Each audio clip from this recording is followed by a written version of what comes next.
Hey everybody, it's Dana from GotJoyCreations.blogspot.com. Today I'm here to show you how to make your own color swatch ring for any of your inks, your watercolors, anything you want to keep track of. I have a really bad habit of buying the same paper sets over and over again, or like my ink pad. So one thing I started to do is I started to use Evernote, and that is a great app, and you can also download it to like your laptop or your hard computer to keep track of all your items in your stamp room. So I have a complete inventory now. So every time I buy something, it does not get put away in my stamp room until I actually inventory it in that. With that being said, you can inventory, but sometimes you don't have the colors. So what I went ahead and did is I purchased a kit from Simon Says Stamps, and I went ahead and made a color swatch. And this is for my Memento inks as well as my Distress inks. So the kit comes with this book ring here. These are already pre-cut and pre-lined cards, as well as this stamp set here. So you get this stamp set, and that helps you to create your color wheel. So with that being said, I really like this set, but I wanted to do one with watercolor without having to use the stamps. So what I came up with is I went on my trusty Silhouette, my cutter, and made my own. So what I'm going to do is do this off of my watercolors. Now I have several watercolors. I just purchased this Peerless bonus pack, which I really like. I also had this Koi watercolor pack that I used for the watercoloring class I took a couple months ago. So that comes with its own little brush here, as well as a color palette there. I also have some of these iridescent Pearlex ones. I really like the shimmer on these, as well as this one here, which I love them, but looking at them, you really can't tell what your project's gonna look like unless you practice a little bit. So in the meantime, I thought I would just go ahead and make my own little color swatch for them. So I'm gonna go ahead and start with this one right here.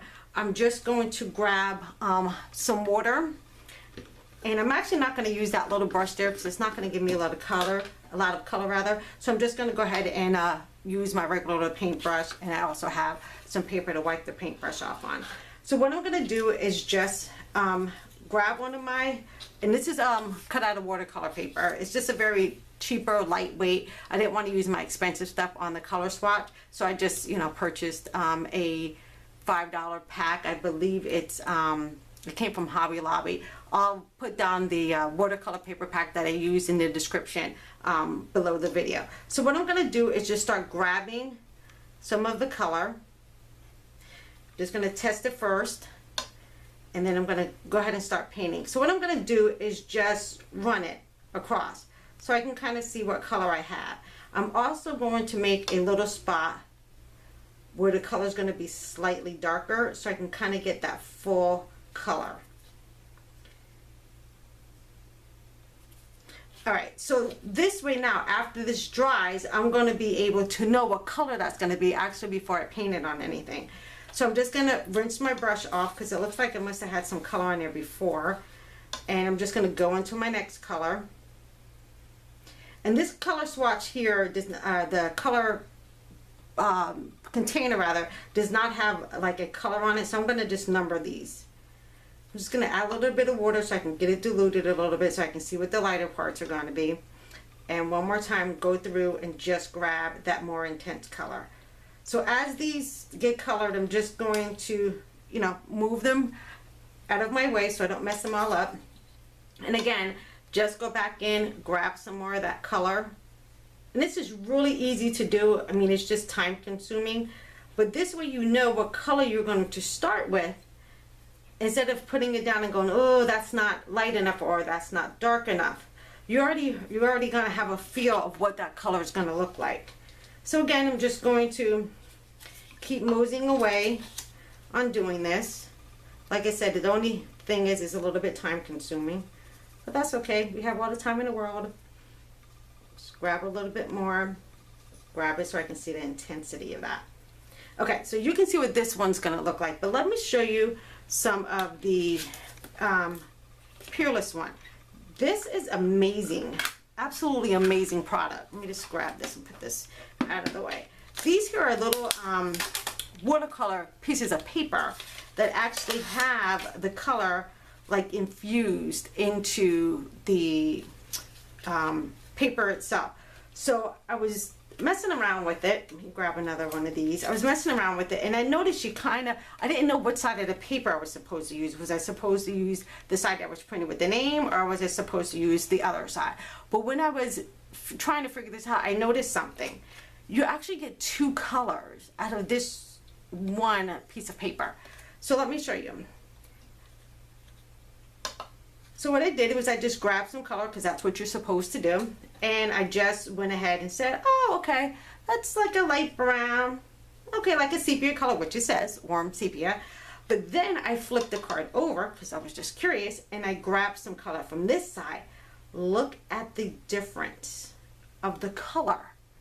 It's like this is very, very faint, where this one is super dark. It's like it's very concentrated. So let me show you that again on another one that's kind of like blew my mind. So I think it might have been this pink one here. So again, I just took some water, or I took some color from this side of the color palette, and went ahead and laid it down. Okay, nice soft pink.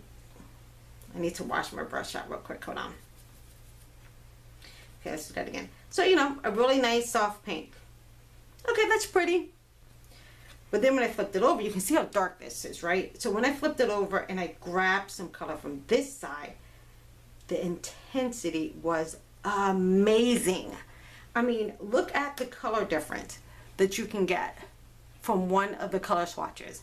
So again, let me show you again on a blue or purple piece that I used. So again, I'm just going to grab one of my swatches here, clean off my brush. Okay, grabbing from the back, again, very light color wash. Okay, same piece on the front side.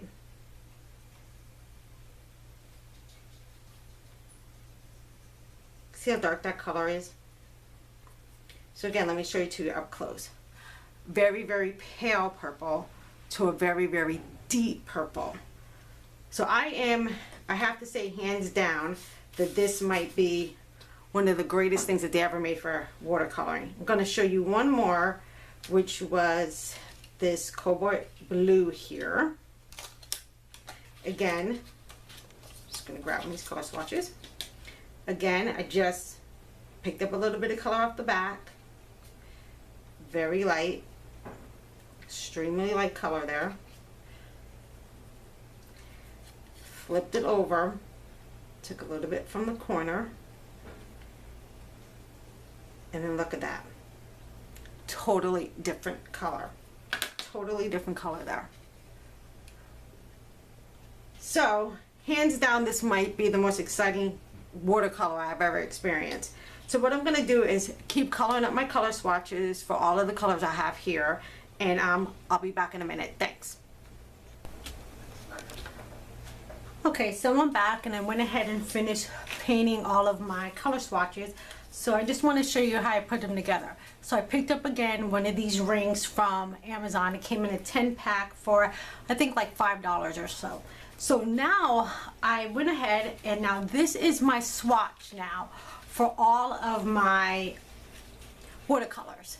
So what's so great about this is sometimes when you're wanting a certain depth in a color, it might not come in that set of watercolors that you have. So now I can just grab my ring, and here you'll see I marked little red indentations so I can see exactly where each color family is going to stop, or each company is going to stop. And then in each one I have written down the colors along the bottom of what that color is. And then I go into my next one, which is my Koh-i-Noor, and then again I have all of the colors for that color wheel. So this way it kind of keeps me knowing when I'm going to watercolor. So these here are actually the Pearlix ones. I don't know if you can see those very well, but these have a little bit of a shimmer to them. But what I think I'm going to do is do these on on black cardstock. So you can probably see them better once I get them on black cardstock. But I really like how this came out. And now when I go to watercolor, I can say, okay, well this is the color family I want to go with, or this is the manufacturer I want to go with, and I know what my colors are going to look like. So okay, so that is my coloring for all of my watercolors. And then this one here is the coloring that I made earlier, and this one here has all of my inks on it. I need to go back and put one in so I can divide it like I did this ring here. But this way now I know what colors I have on hand. I don't have to go searching anymore. And the next thing, what I think I'm going to do is to do my paper packs. So I'm going to go through the paper packs, and I'm going to, you know, see, and I get really confused about what papers I have in what paper packs. So what I'm going to do is just go in and take off about 1 inch or so, and then this will be my color swatch for that book or that pad. So I'm going to do those, so this way I'm not continuously, like, even some pieces are already cut, so I can also go ahead and use those. So this way I'm not like searching through to find out, you know, what I have. So that's going to be my next video coming up. So thank you very much for watching today, and I'll be back shortly to show you the one with the papers. Thanks for stopping by, and have a great day.